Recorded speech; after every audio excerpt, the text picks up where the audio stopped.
ভিতরে কেউ আছে কিনা বন্দি, এই চিন্তা থেকে কিন্তু এই সেলটি ভাঙা হচ্ছে, দেখতেই পাচ্ছেন। যে মুহূর্তে ডিবি কার্যালয়ের যে একটি গোপন সেল রয়েছে, সেই গোপন সেলটি চেক করতে কেউ আছে কিনা সেনাবাহিনীর টিম এবার যাত্রা করেছে। এটি সেই ডিবি কার্যালয়, এখানে একটি গোপন সেল আছে, সেটি কিন্তু চেক করতে আসলে আসা, যে কেউ আটকা আছেন কিনা ভিতরে, সেটি কিন্তু খোঁজার জন্য আমাদের সেনাবাহিনীর টিম রয়েছেন। আমাকে মাদ্রাসা থেকে রাত্রে অন্ধকারে ধরে নিয়ে আসছে ডিবি 14 সালে। ধরে নিয়ে আসার পরে 31 দিন এখানে রাখার পরে উলঙ্গ করে তারপর পিটাইছে এখানে, তারপরে আমাকে মামলা দিছে। কত বছর ছিলেন? 2 বছর ছিলাম, 25 মাস। সেই ডিবি এখানে এত পরিমাণ ওরা নির্যাতন করছে আলেমদেরকে, উলঙ্গ করে নগ্ন মেয়েদেরকে আইনে আমাদের সামনে দিয়েছে, ওদের সাথে জেনা করা, মানে এমনভাবে উলঙ্গ করে মানে মেয়েদের সামনে আমাদেরকে দাঁড় করে দিচ্ছে, যাতে আমাদের ইমান ধ্বংস করার জন্য বহু চেষ্টা করছে। টর্চার সেল আছে, দেখে যান এদিকে, এই যে এখানে টর্চার সেল আছে, একটা রুমের ভিতরে 70-80 জন লোক রাখছে। আমি এই রুমটায় ছিলাম, এই রুমটার ভিতরে 150 লোক ছিলাম, এইটার ভিতরে এই এতটুকু রুমে 150 লোক ছিলাম। দেখতেই পাচ্ছেন, এইটা মেয়েদেরকে রাখা হয়েছে, এইটা মহিলাদেরকে রাখা হয়েছে, দেখতেই পাচ্ছেন এই ডিবি কার্যালয়ের সেল। প্রায় 150 মেয়েদেরকে রাখা হতো আলেমদেরকে সামনে দাঁড় করার জন্য, উলঙ্গ করে মেয়েদেরকে, বিশ্রী গন্ধ। এটি হচ্ছে ডিবি কার্যালয়ের সেল, দেখতে পাচ্ছেন। টর্চার করে উলঙ্গ করে তারপরে ওরা এমন ভাবে শাস্তি দিত যে এই জমিনে আমরা যেন আল্লাহর কথা না বলি, কোরআনের কথা না বলি, কালিমার কথা না বলি, এটাই আমাদের অপরাধ। কি অপরাধ জানি না,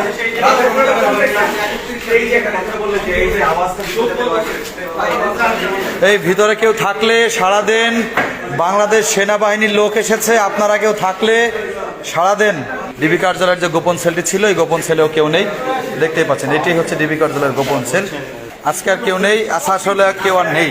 আমি বলতে চেয়েছি যে ওনারা যেভাবে গুম করেছেন মানুষকে, যেভাবে গুম করেছেন, অবশ্যই আমরা প্রতিটা জায়গায় আমরা চেক করা উচিত, প্রতিটা জায়গায় চেক করা চেক করা এই কারণেই আসছে আমাদেরকে কনফারেন্স করা হয়।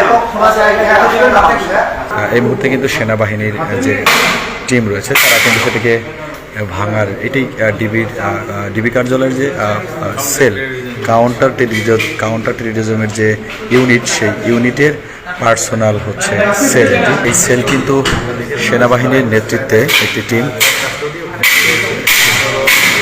কিভাবে আসলে রাখা হতো দেখতেই পাচ্ছেন। ভিতরে কেউ আছে কিনা বন্দি, যদি কেউ থেকে থাকে সেক্ষেত্রে কিন্তু তারা না খেয়ে মারা যাবে, এই চিন্তা থেকে কিন্তু এই সেলটি ভাঙা হচ্ছে, দেখতেই পাচ্ছেন। কর্নেল রেজওয়ান, তার নেতৃত্বেই কিন্তু আসলে ডিবি কার্যালয়টি খোঁজা হচ্ছে, যে ডিবি কার্যালয়ে কেউ এখনও আটকা আছে কিনা, কাউকে রাখতে পেরেছে কিনা, সেটি কিন্তু দেখার জন্য এই ডিবি কার্যালয়ে রয়েছেন এখনও, দেখতেই পাচ্ছেন। এই মুহূর্তে কিন্তু আমরা সেই কার্যালয়ের ভিতরে যে সেলটি থাকা হয়, যেটাকে আসলে গোপন সেল বা টর্চার সেল বলা হয় কাউন্টার টেররিজমের, ভেতরে আসলে আমরা, হ্যাঁ, আমরা কিন্তু এখন সেইটি ভেঙে, হ্যাঁ, ভেতরে অবশ্যই আমরা দেশবাসীর যারা আসলে যাদের যে টর্চার সেল, যেটিকে আসলে দেখেন কি একটি জায়গা, কি জায়গা ডিবি কার্যালয়ের এই কাউন্টার টেররিজম, আসলে যারা সেনাবাহিনীর পক্ষ থেকে কিন্তু খোঁজা হচ্ছে। দেখেন সিস্টেমটা কি,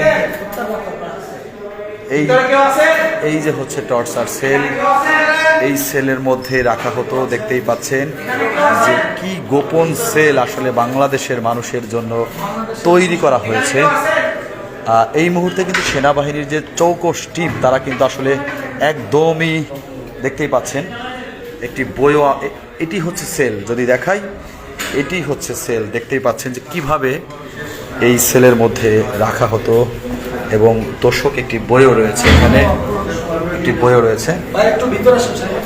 জি, আমরা যদি একটু বলি একটি চিন্তা থেকে যে যদি কেউ এই মুহূর্তে ডিবি কার্যালয় বা কাউন্টার টেরিজমে পার্সোনাল সেলে যদি এই সেলে যদি আটকা থাকে, না খেয়ে মারা যাবে, সেই জন্যই কিন্তু এটি খোলা হয়েছে।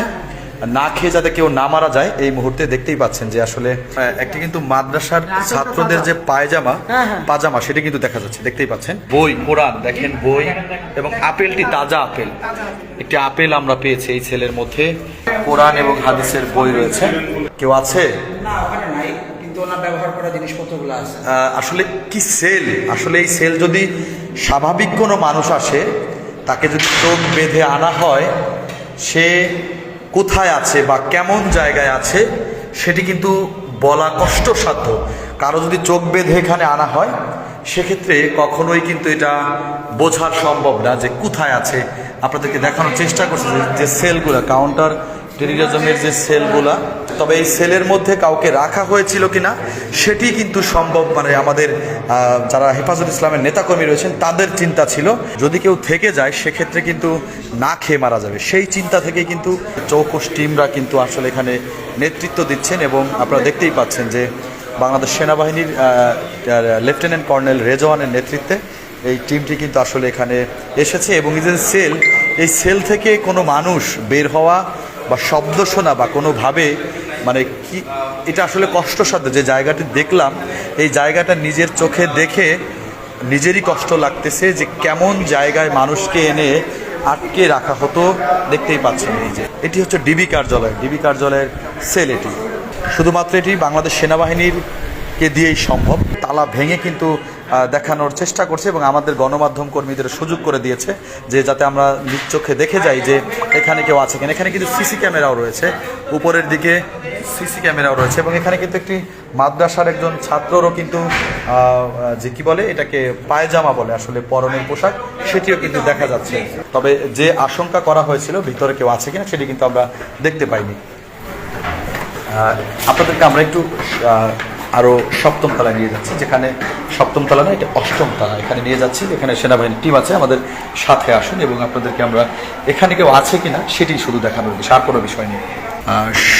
ছাদে কোনো রুম আছে কিনা, কাউকে রাখা হয়েছে কিনা সে বিষয়টির জন্যই কিন্তু আসলে দেখানো হচ্ছে। যে যদিও একজন ভাই আমাদেরকে বলছে যে 7 তারিখে এদের নেতৃত্বে সবাইকে নিয়ে যাওয়া হয়েছে ডিবি কার্যালয় থেকে, যদিও এটি আসলে এরা নাকি নিয়ে গিয়েছে, এমনটাই বলছেন আমাদের ডিবি কার্যালয়ের এক ভাই, যে 5 তারিখে যেদিন আমাদের সরকার পদত্যাগ করে সেদিন ডিবি কার্যালয়ে যারা বন্দী ছিল তাদের সবাইকেই নাকি নিয়ে গিয়েছে ভাই বলছেন। আর যদিও আজকে তাদের সন্দেহ ছিল যে গোপন কোনো ছেলে কেউ আটকা আছে কিনা সেটি শুধুমাত্র দেখার জন্য, কনফিউশন, যদি কেউ ভিতরে থেকে থাকে আসলে না খেয়ে মারা যাবে, এটাই হচ্ছে বিষয়। আসামি হোক আর যেই হোক, আসলে ভিতরে থাকলে না খেয়ে মারা যাবে, যার জন্যই কিন্তু আসলে এই কাজটি করা হচ্ছে। এবং আপনারা দেখতেই পাচ্ছেন যে আমাদের সেনাবাহিনীর যে টিম তারা কিন্তু ডিবির যে একটি সন্দেহের তালিকা ছিল সেটি কিন্তু একদমই এখন শেষ হয়ে যাবে, যে ভিতর আর কেউ আছে কিনা। ইতিমধ্যে ছাদের যে গেট সেটি কিন্তু তালা ভেঙে খোলা হলো এই মুহূর্তে। যেটি সন্দেহ করা হয়েছিল যে ছাদে কোনো রুম আছে কিনা সেটি কিন্তু আর নেই।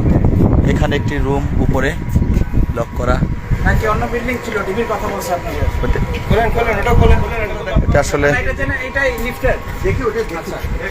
এটা লিফটের, কেউ নেই একদমই। কিন্তু দেখতেই পাচ্ছেন আসলে যে সংকট বোধটি করা হয়েছিল সেটির ডিবি কার্যালয়ের তালা কিন্তু একমাত্রই সেটি কিন্তু সেনাবাহিনীকে দিয়েই সম্ভব। এখানে কিন্তু অন্য কোনো প্রশাসনিক টিম এই কাজটি কখনোই করতো না। যদি এই মুহূর্তে দেশ কিন্তু দেশের, আপনারা জানেন যে সরকারের পদত্যাগের পর দেশের দায়িত্ব রয়েছেন সেনাবাহিনী, বাংলাদেশ সেনাবাহিনী, যাদের প্রতি মানুষের আস্থা বা ভরসা, বাংলাদেশের মানুষের কিন্তু সর্বশেষ আস্থা এবং ভরসা হচ্ছে সেনাবাহিনী। আমরা একদমই কাউন্টার টেরিজমের ছাদ থেকে আপনাদের দেখানোর চেষ্টা করছি যে দেখতেই পাচ্ছেন তাদের যে একটি চিন্তা ভয় ছিল যে ভিতরে কেউ আটকা আছেন কি না, কেউ আটকা থাকলে না খেয়ে মারা যাবে, সেই জন্যই কিন্তু আসলে এই জায়গা এসে সেনাবাহিনীর নেতৃত্বে কিন্তু একদমই পঙ্খরে একদমই চিরুনি অভিযান করা হয়েছে কোনো মানুষ আছে কিনা, কেউ ভিতরে বন্দি আছে কিনা। এটি দেখার জন্য কিন্তু, তবে কাউকে কিন্তু পাওয়া যায়নি ভিতরে।